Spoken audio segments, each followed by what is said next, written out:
क्या करना है उसकी? पुण्य की रक्षा करना है। तो पुण्य की रक्षा किससे करना है? क्रोध से। पुण्य की रक्षा मान से, पुण्य की रक्षा मायाचारी से, पुण्य की रक्षा लोभ से, पुण्य की रक्षा राग देश आदि आर्त ध्यान। कौन सा ध्यान?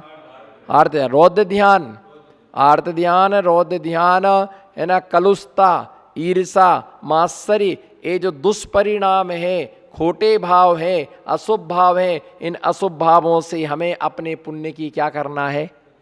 क्या करना है? पुण्य। क्योंकि पुण्य छीन हो जाने के बाद में हमारे पास भी कुछ भी बचने वाला, पुण्य है तो सब कुछ है। बोलो, पुण्य है तो, पुण्य है तो सब कुछ है, और पुण्य नहीं तो हमारे पास में कुछ भी नहीं है। और उसके लिए 4 तरीके से पुण्यानुबंधी पुण्य। बोलो, पुण्यानुबंधी पुण्य, पुण्यानुबंधी पुण्य, पुण्यानुबंधी पाप, पापानुबंधी पुण्य, पापानुबंधी पाप। कितने प्रकार हो गए?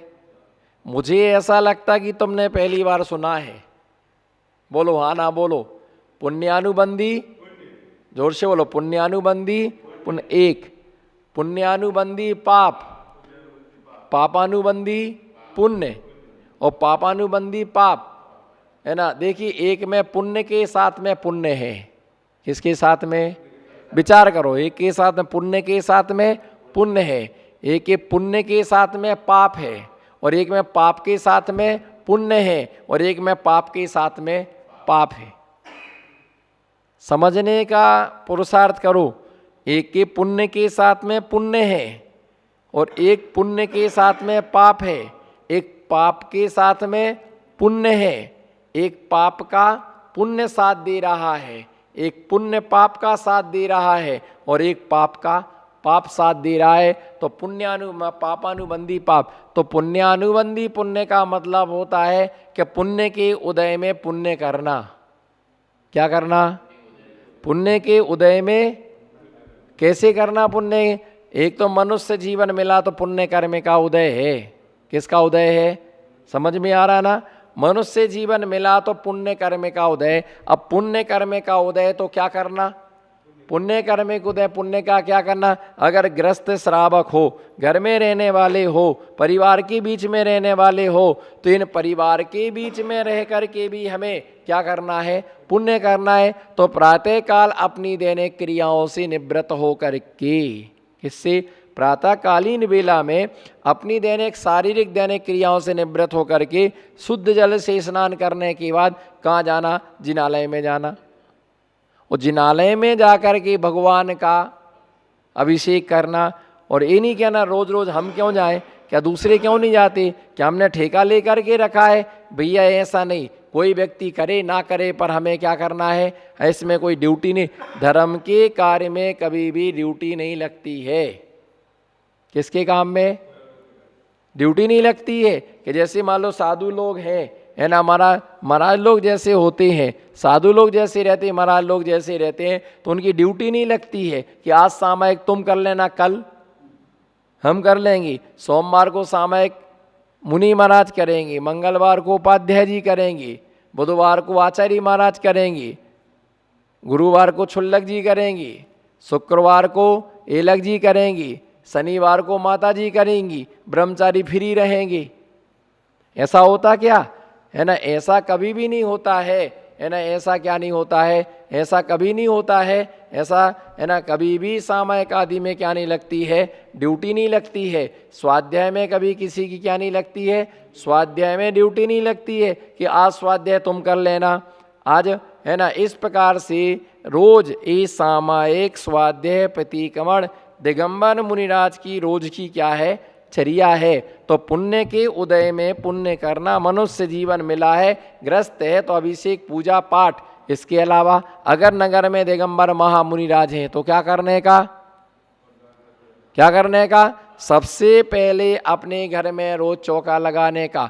नहीं है अनुकूलता, नहीं है गुंजाइश, छोटे बच्चे हैं, कोई अनुकूलता नहीं बनती है, तो फिर क्या करना? कुछ सामग्री बनाकर अपने हाथ में ले जा करके उनको वहाँ पर जा करके हार में देना, है ना, और नहीं ले जा सकते हो तो सूखा फ्रूट्स वगैरह ले जा करके आहार में देना। तो पुण्य के उदय में पुण्य का काम करना, मनुष्य जन्म मिलाए महाव्रतों को धारण करना, संयम के लिए धारण करना, दीक्षा को धारण करना, दीक्षा के साथ आत्मा के निर्मल परिणामों के लिए करना। तो इस प्रकार से क्या होता, पुण्य के उदय में पुण्य करना। बोलो पुण्य के उदय में, जैसे भरत चक्रवर्ती ने पुण्य के उदय में पुण्य किया। बोलो भरत चक्रवर्ती ने पुण्य के उदय में पुण्य किया, अंत में जाके संपूर्ण कर्म नाश करके उन्होंने मोक्ष को प्राप्त। रामचंद्र जी ने पुण्य के उदय में पुण्य किया, कुंभकर्ण ने, मेघजीत ने, इंद्रजीत ने पुण्य कर्म के उदय में पुण्य का कार्य किया। तो ये क्या, पुण्यानुबंधी पुण्य। बोलो पुण्यानुबंध। अब पुण्यानुबंधी पाप जानो आप, पुण्यानुबंधी पाप जानो आप, सुनते ही आ गया ताप। भैया पुण्यानुबंधी पुण्य, पुण्यानुबंधी का पुण्यानुबंधी है ना, पुण्यानुबंधी क्या, पुण्यानुबंधी पाप। कौन सा, पुण्यानुबंधी पाप का मतलब कि पुण्य कर्म के उदय से वैभव मिला। क्या मिला, हाँ क्या मिला, बोलो पुण्य कर्म के उदय से, जैसे रावण पुण्य कर्म के उदय से उसको इतना वैभव मिला। क्या क्या मिला, सोने की लंका। क्या क्या था, सोने की लंका, 18,000 स्त्रियाँ, चैत्य चैत्यालय, पुत्र 1 लाख पुत्र, 1.25 लाख नाती, सब सोने का मल, स्फटिक मणि का मल, इतना सब ठाट बाट वैभव था। लेकिन उसने अपनी जिंदगी में क्या करा, पर स्त्री पर मोहित होने का पुण्यानुबंधी पाप। कितने लोगों ने समझाया बताओ, रनवास में, अंतःपुर में रानियों ने समझाया, भाइयों ने समझाया, और तो क्या काम करने वाले सेवकों ने भी क्या किया। नहीं पढ़ा क्या आपने पद्म पुराण में, सेवकों ने भी समझा कि स्वामी जी है ना, सीता जी को वापस कर दीजिएगा, हम राम को यहाँ लेकर के आते हैं, आप उनको साथ सम्मान भेंट कर दीजिएगा। लेकिन उसे अपने उस पर क्या था, उसे अपने उस पर अभिमान था, है ना। क्या क्या चींटे, हाथी से कभी चींटी हारती है, मैं अपने आप को आती, है ना। किसने नहीं समझाया उसको, है ना। फिर क्या था, हाँ ऐसे ही करूँगा।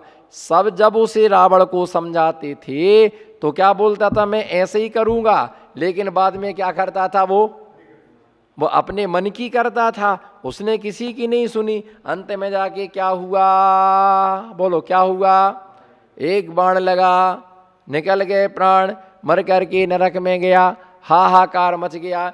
फिर जब रावण की मृत्यु हो गई तो मंदोदरी ने रुदन नहीं मचाया। क्या नहीं मचाया, रुदन नहीं मचाया, आर्त परिणाम नहीं किए, रौद्र परिणाम नहीं किए, संकलेश परिणाम नहीं किए। उसने 18,000 स्त्रियों के साथ में जिन दीक्षा को स्वीकार कर लिया। कितनी स्त्रियों के साथ, सोचो आप, 18 तो रावण की थी, बाकी और भी थी, तो 48,000 स्त्रियों के साथ उसने दीक्षा को स्वीकार कर लिया। मंदोदरी के साथ में 48,000 स्त्रियों ने दीक्षा को स्वीकार कर लिया। तो पुण्यानुबंधी पाप, पुण्य कर्म मनुष्य पर्याय थी, उत्तम कुल पाया, उत्तम जाति पाई, उत्तम वैभव पाया, फिर भी किस में उपयोग लगा, पर स्त्री में उपयोग लगा रहा। तो पुण्यानुबंधी पाप, पुण्यानुबंधी पाप, ये तीसरा भेद। और पापानुबंधी पुण्य, अब तीसरा भेद बनता है पापानुबंधी पुण्य। एक व्यक्ति के पाप कर्म का उदय है, क्या है, कैसा पाप कर्म का उदय, रोगी है, बीमार है, वैभव नहीं है, पैसा उसके पास में नहीं है, तो अभी जितना पैसा है उसमें से मंदिर जाने के बाद 1 रुपये गुल्लक में डालता है, अपनी द्रव्य से पूजा करता है ना, दूसरों का उपकार करता है। शक्ति नहीं है, शक्ति के अभाव में भी वो ऐसा कर रहा, ये पापानुबंधी क्या है। क्योंकि रोग जो होते हैं, बीमारी जो होती है, वो पाप कर्म के उदय से, असाता वेदनी कर्म के उदय से व्यक्ति को रोग और बीमारियां उत्पन्न होती हैं। किस कर्म के उदय से, बोलो किस कर्म के उदय से, असाता वेदनी कर्म के उदय से इस जीव के लिए रोग और बीमारियां, अनेक प्रकार की रोग बीमारियां इस जीव को उत्पन्न होती हैं। अब बीमारियां हुई है ना, अब उसके लिए क्या है कि जो रोग हैं, बीमारियां हैं, गरीबी है, गरीबी में गीला आटा, क्या एक तो गरीबी और उसमें भी क्या है, एक तो दूबरे और दो अषाढ़। बोलो ना, एक तो दूबरे, इधर देखो, एक तो दूबरे और दो अषाढ़।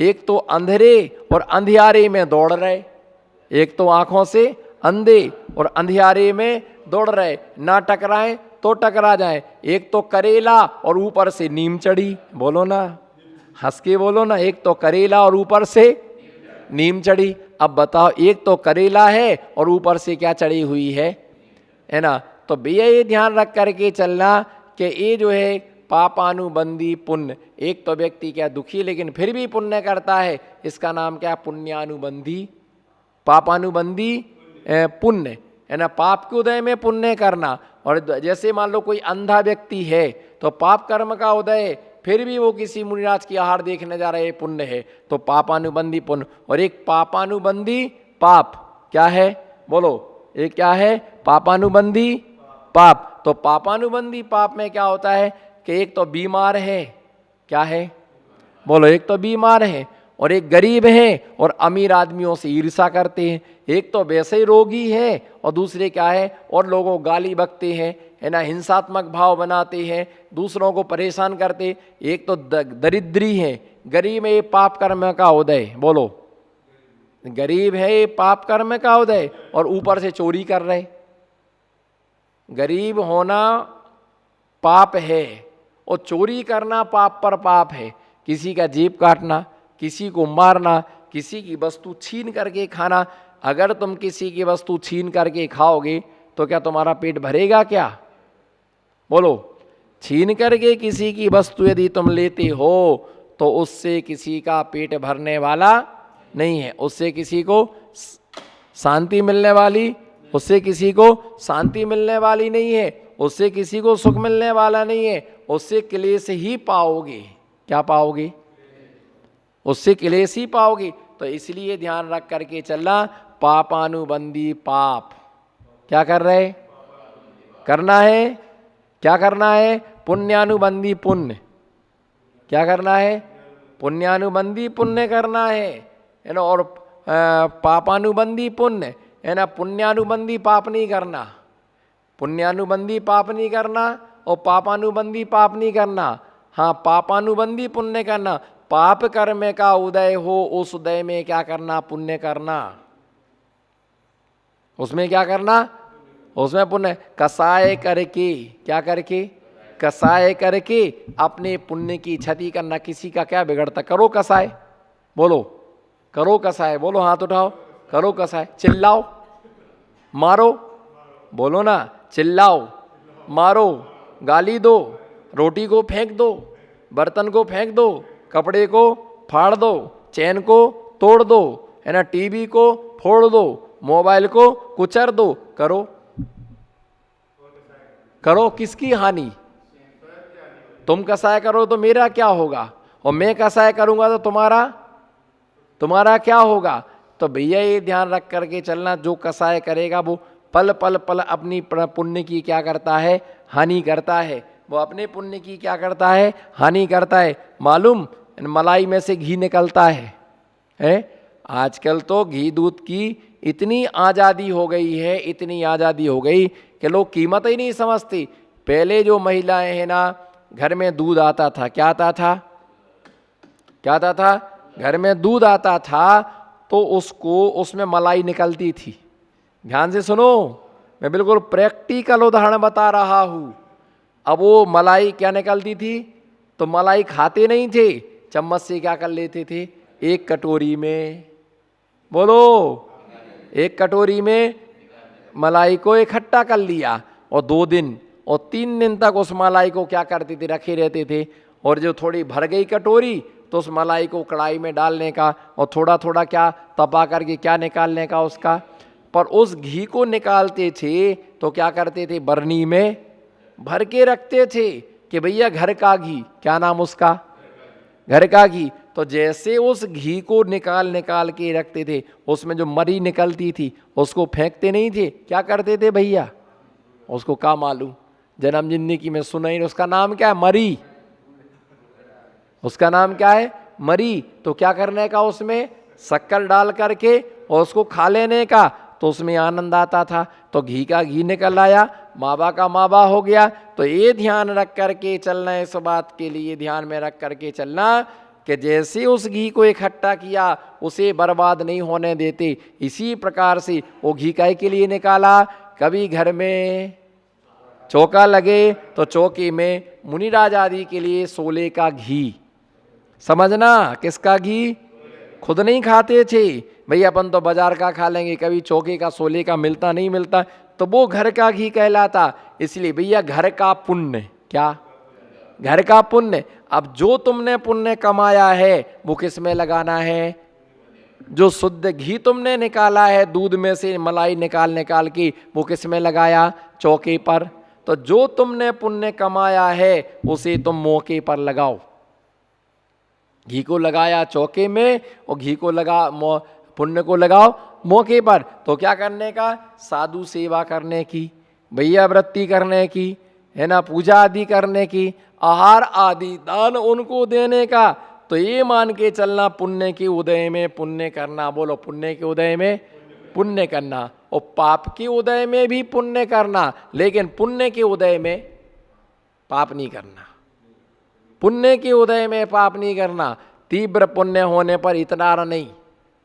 तीव्र पुण्य कर्म का उदय होता ना तो आदमी इतराता है। नखरे कब करता है? नखरे कब करता है? इधर देखो, मैं बता रहा, नखरे कब करता है? जब थाली में, ओम जी, जब थाली में 17 प्रकार के आइटम हो, समझना, थाली में 17 प्रकार के आइटम हो, तब उसके मिजाज देखो। मेरे को ये सूट नहीं करता है, मेरे को ये भाता नहीं है, मेरे को ये पानी सूट नहीं करता है, इस घर में तो सफोकेशन हो रहा है, वेंटिलेशन नहीं है, तमाम प्रकार के नखरे करता आदमी। लेकिन जब एक छोटा ही सा कमरा हो तो हमको तो उड़द की दाल नहीं भाती है, हमको तो तुअर वाली स्पेशल दाल चाहिए। क्यों? भंडारा भरा ना पैसे का। वो अगर मान लीजिए नहीं होता तो